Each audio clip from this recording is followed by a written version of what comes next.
नमस्कार, आप देख रहे हैं स्वराज एक्सप्रेस। मैं हूं आपके साथ बुशरा और सबसे पहले खबर की बात कर रहे हैं, जहां देश और मध्य प्रदेश में चिटफंड कंपनियों के सताए लोगों की संख्या लाखों में है।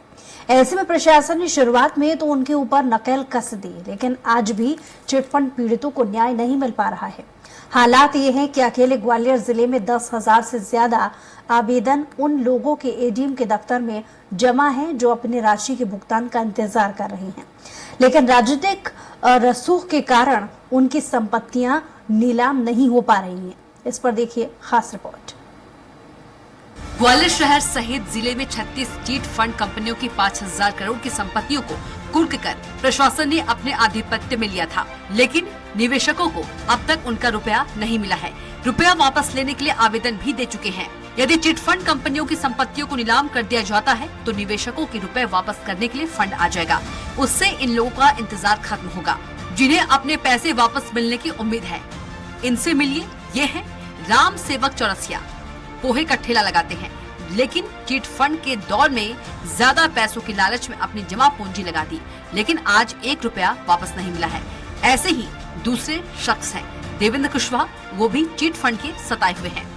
सारा कंपनी में आते ये एजेंट ले जाते और हमने बहुत बदले और खूब सुन रही हो, ना एजेंट सुन रहा हो ना सरकार सुन रही।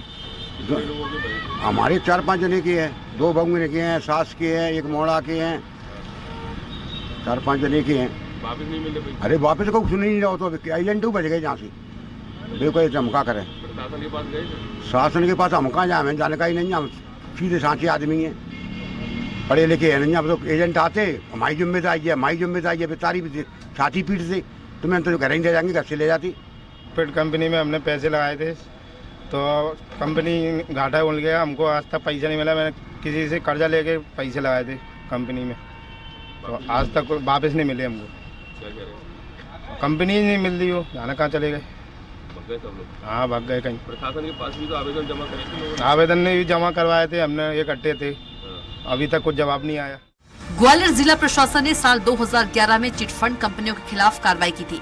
इन कंपनियों के पास बैंकिंग का अधिकार नहीं था, लेकिन कंपनियों ने डेयरी, जमीन सहित अन्य कामों के नाम से रुपए जमा कराए और पॉलिसी दी। धन दोगुना करने का लालच दिया था। इस लालच में लोगों ने रुपए जमा किए। जब पॉलिसी का समय पूरा हो गया तो रुपए वापस मांगे, लेकिन रुपए वापस नहीं मिल सके। इस पर निवेशकों ने शिकायत की तो प्रशासन ने कार्रवाई कर FIR दर्ज कराई। निवेशक अपने रुपए के लिए 14 साल से भटक रहे हैं, लेकिन निवेश किए हुए रुपए नहीं मिल पा रहे हैं। हालांकि प्रशासन का दावा है ग्वालियर की 36 समेत 105 कंपनियों के 10,000 से ज्यादा पीड़ित लोगों के आवेदन मिले हैं। ये पहले मध्य प्रदेश में निक्षेपकों का के अधिनियम के अंतर्गत हम लोगों ने कार्रवाई की थी। यहाँ बहुत पहले से ग्वालियर में कार्रवाई हो रही है और जो पीड़ित लोग थे उनको, बहुत लोगों को हमने मुआवजा भी दिलवाया है, उनकी राशि वापस भी करवाई है कोर्ट के थ्रू। उसके अंदर कार्रवाई कर रहे थे, उसमें लगभग 50-60 कंपनियां जो थे उनके विरुद्ध कार्रवाई भी हुई है, उनके प्रकरण न्यायालय में भी चल रहे हैं। और अब ये 2019 में एक बर्ड्स एक्ट नया सेंटर एक्ट आ गया। इन कंपनियों की संपत्ति कुर्क तो कर ली, नीलाम हो जाए तो पीड़ितों को मिल जाएगी राशि। लोक विकास finance company, Samriddhi Jeevan foods India limited, Garima real estate and allied, Saksham dairy and allied, green fingers agro, royal sun marketing and insurance services, sky lark land developers, Adhunik housing developers, Jeevan Surabhi dairy, Parivar dairy, JSV developers India, KMG developers India, sun India real estate, Madhu real estate, BPN real estate and allied, Pravachan dairy, Anmol Sahara marketing, KCL private limited, GN land developers, किस future vision, PSCL India limited, MKD land developers, Kamal India, Sarthak India, RBN limited, gala leasing and finance, GCA marketing, Chandralok finance company, state citizen Sahakari Maryadit, Madhu tourism and mercantile, Madhu dairy and allied, royal sun marketing service. बहरहाल ग्वालियर प्रशासन का दावा है मामला court में, साथ ही दूसरा नियम भी आ गया है।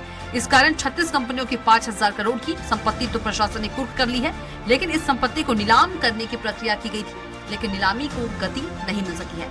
ऐसे में कब तक चिट फंडों की संपत्तियां नीलाम होगी, ये किसी को पता नहीं है। विनोद शर्मा।